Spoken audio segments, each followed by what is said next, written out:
Bonjour à tous et merci de m'accorder la parole quelques jours avant un retour au confinement ici à Jérusalem. Je suis Raphaël Lagani, je suis en charge du business Mobileye en France et je suis ravi d'être avec vous pour ce sommet pour répondre à un des challenges qui concerne les infrastructures et la maintenance. Alors, effectivement, c'est des challenges clés pour les villes qui ont besoin, au fur et à mesure qu'elles se modernisent, d'apporter les bonnes infrastructures et surtout de pouvoir les maintenir. Et pour cela, elles ont besoin, en effet, d'être constamment au fait de l'état de leur infrastructure et du coup de collecter une donnée qui leur permettra de faire cette mission. C'est pas toujours simple pour ces villes de collecter la data et c'est pas toujours rentable, surtout dans une optique de passage à l'échelle. Et c'est l'approche qu'on a commencé à construire aujourd'hui chez Mobileye et c'est ce que je vais vous présenter aujourd'hui. Je travaille chez Mobileye et depuis 20 ans, la mission de Mobileye, c'est de réduire les accidents de la route. En faisant ce que vous voyez à gauche, c'est-à-dire en installant dans des véhicules, que ce soit des voitures ou des bus ou des camions, des capteurs à vision artificielle qui vont constamment évaluer les distances, qui vont identifier les piétons, reconnaître le marquage au sol et la signalisation. Eh bien, cette technologie, on va l'utiliser aujourd'hui pour une autre application qui est celle de comprendre l'infrastructure de la route, de la ville, pour avoir une donnée constamment à jour de l'état de cette infrastructure. Alors comment ça fonctionne? En fait, on équipe des véhicules avec nos capteurs connectés, c'est-à-dire qu'ils sont équipés d'une carte SIM 3G, et ils vont collecter au fil de leur circulation au quotidien, ils vont collecter une data qui va être envoyée dans le cloud pour être processée par Mobileye. Alors tout d'abord, elle est anonymée, bien sûr, pour être conforme sur la règle de la confidentialité des données. Et puis, on va la compresser au maximum pour qu'elle soit la plus légère et la plus simple à manipuler. Donc on parle de 10 kilooctets environ par kilomètre. Et ensuite, on va la restituer, cette donnée, sous la forme de briques de data géographique pour la rendre visualisable dans n'importe quel outil cartographique. Donc vous avez compris, cette donnée, elle est crowdsourcée, donc le nombre de véhicules équipés va permettre de garantir une fraîcheur et une exactitude de la data. Et là, vous avez le spectre en fait total de la data qu'on collecte, c'est-à-dire à la fois statique et dynamique, verticale et horizontale.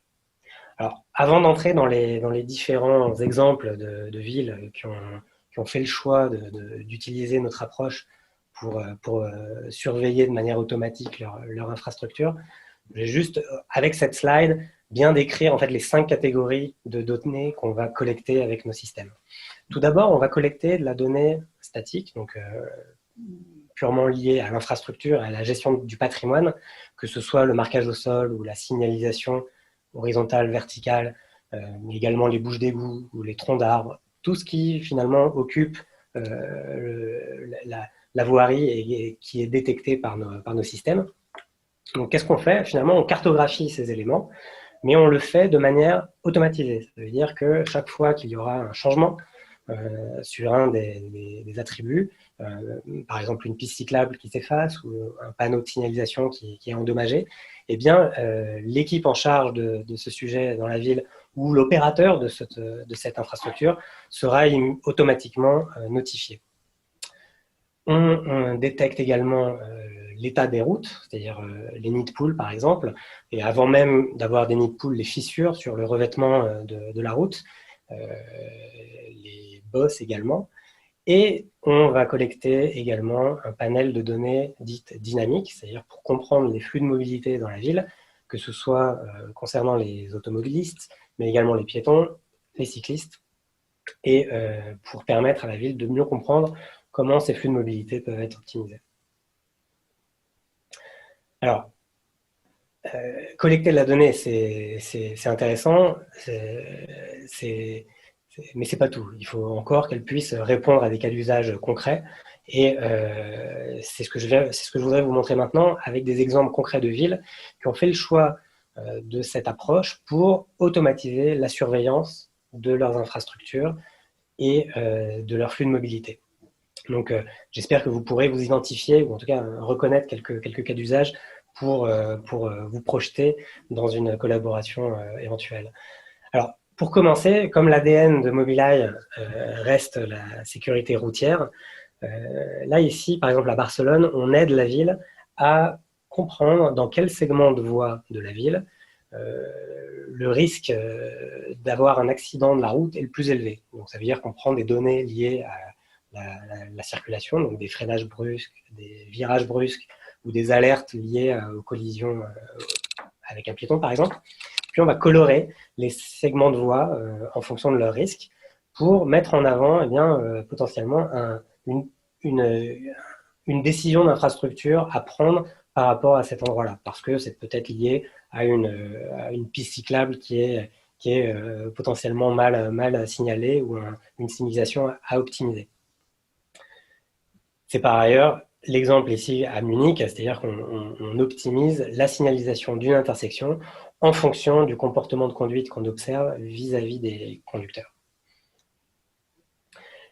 Ici, alors c'est en bas de chez moi, à Jérusalem, en bas de notre bureau, on a créé en fait un score d'état de la route en combinant les données liées aux bosses, aux fissures et au nid de poule, et pour colorer la carte en fonction des segments de voie qui méritent le plus d'attention de la part de la ville. Là, vous voyez qu'ici, il y a un peu de boulot. Ce qui est intéressant, c'est de conjuguer ça avec, encore une fois, les données liées à la sécurité routière. Donc là, par exemple, comme à Newcastle, où on localise les nids de poules et on identifie l'impact de ces nids de poules sur le risque routier. Alors, maintenant, je vais présenter d'autres types de cas d'usage, notamment à New York sur la partie cycliste. On aide la ville de New York à comprendre dans quelle mesure leur réseau de pistes cyclables est pertinent. C'est-à-dire qu'on a cartographié, on cartographie en live finalement. C'est pas on a cartographié, mais c'est quelque chose qui vit et qui s'update de manière automatique. La cartographie des cyclistes dans la ville qu'on superpose avec la carte des pistes cyclables. Et là, ce qu'on voit, c'est à quel endroit on peut prendre une décision pertinente par rapport à ce réseau de pistes cyclables. Vous voyez ici qu'il y a des voies sans pistes cyclables, mais avec des cyclistes, et puis inversement, vous avez des pistes cyclables qui sont peu fréquentées. Donc, l'intérêt, c'est d'avoir cette info, et l'intérêt, c'est de l'avoir de manière automatisée, sans qu'elle soit obsolète un jour, et en fonction d'une collecte automatique. De la même manière, ici, donc c'est en région parisienne, on a équipé un certain nombre de bus à Antony pour notamment comprendre le flux de piétons qui attendent dans les arrêts de bus. Donc là, au fil de la journée, on voit l'audience des arrêts de bus qui évolue. Donc c'est une info qui intéresse l'opérateur de transport, mais pas seulement, également le constructeur de mobilier urbain et potentiellement également la ville, pour comprendre les flux de mobilité de ses citoyens. Alors, j'aurais bien d'autres cas d'usage à partager avec vous, mais malheureusement, mon temps de parole est limité. Juste pour information, une grande ville du Sud vient de confirmer cette approche pour automatiser la surveillance de son infrastructure. Malheureusement, je ne peux pas encore la citer, parce qu'on est dans le cadre d'un marché public, mais l'idée, c'est exactement ça, c'est-à-dire équiper une partie de la flotte de la ville pour disposer d'une donnée qui ne sera jamais obsolète, qui sera toujours à jour sur l'infrastructure, et c'est quelque chose qu'on peut mettre en place extrêmement rapidement. Donc, si vous êtes au sein d'une ville en charge de ces sujets, ou si vous êtes une société de utility ou un opérateur de transport, et également si vous êtes intéressé par revendre la donnée Mobileye, eh bien, parlons-nous pour qu'on puisse monter une expérimentation très rapidement. Je vous remercie et je vous souhaite une bonne fin de conférence. Merci beaucoup, Raphaël.